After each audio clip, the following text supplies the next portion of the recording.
Greetings, it is I, Countess Van Dracovin, Lord and Emperor of the Dracovin Empire, and welcome. It is time to continue my discussion on Werewolf the Apocalypse in the World of Darkness. We last left off, we started talking about the Umbra. Let's dive deeper into it. So let's start off with saying that to Telurnum, the all of reality itself, all that encompasses reality, composes everything from the natural to the choking cities. It is the chaotic of all, the chaos of reality itself. Gaia is the center of all this, the key foundation in all of reality, and emanating out from her are the myriads of worlds which one may visit and connect to. All of creation emanating out from this source. The Umbra, the spirit world, envelops reality, much like Earth is enveloped by an atmosphere. The fact is, there is considered to be 3 layers of existence, and the symbolism that garou go through are that of a turtle, that the mortal realms, the place where garou live, are on the back of the turtle, the center of all this world. Above them is the heavens, below the underworld.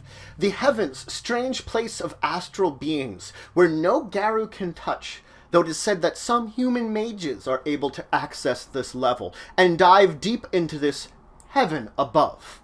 On the other hand, the underworld is a dark and chaotic place, where specters and demons are said to lie. Neither of these places are the home of garou.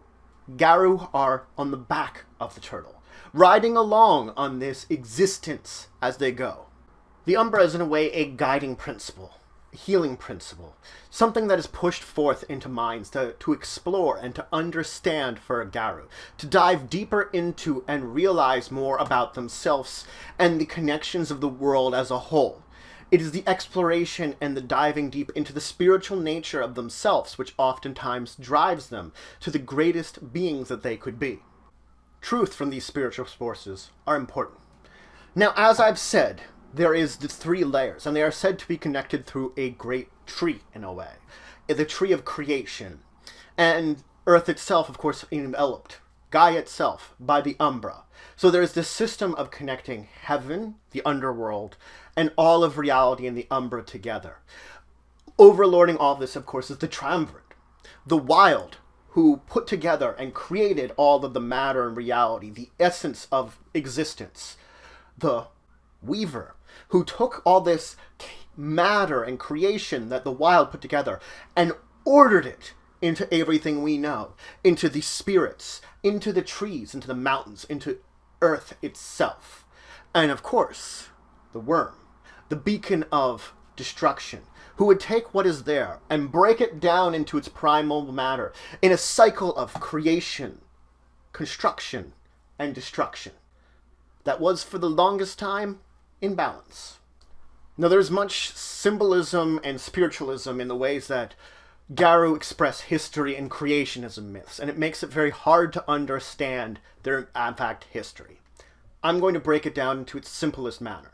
The earliest times were said to be a time of great spiritual wonder, where both the Umbra and the world were united as one. Spirit and matter were together in one being. The creatures that were there, that existed in with this time, are said to be beings of pure joy.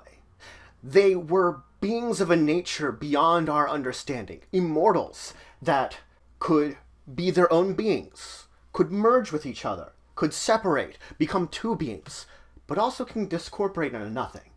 But that nothing wasn't the end. They, through a way that we could not understand, could take this nothingness, this seeming death, and be reborn out of it back into the creature they once were, as if they had a will of mind to break apart their very bodies and reconstruct them again.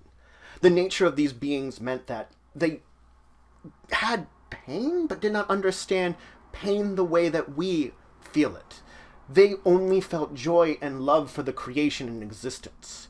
But then something happened, a cataclysm of epic proportions that drove apart the spirit world and the real world, and the gauntlet was created in the middle. The gauntlet, which is the driving force dividing them, as these 2 realms are constantly pushing to once again be together as one, but the gauntlet continuously tears them apart. The creatures there learned a new type of pain in the course of this. Deliberate pain. Evil and darkness were brought upon this realm that had not been seen in a way that we had been understood up until now. But that's it for today.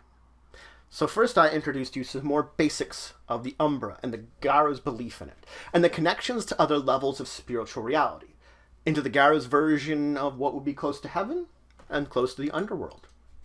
I then dove into a little bit of their spiritual history, of the history of the worlds as they see it.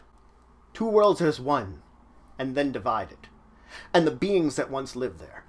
In the next episode, we're going to dive deeper into this history, and let you know more about what happened after the Great Divide. But if you have any questions, comments, anything you want to say, anything you think I left out, please just leave in the comments below. Please like, share, and subscribe. It shows support the channel, the Empire, the work I do. If you want to show some extra support, you can always check out my Patreon. Link description below. There's some great rewards there. It helps to grow and improve the channel and the Empire. Regardless, until the next time, I bid you farewell.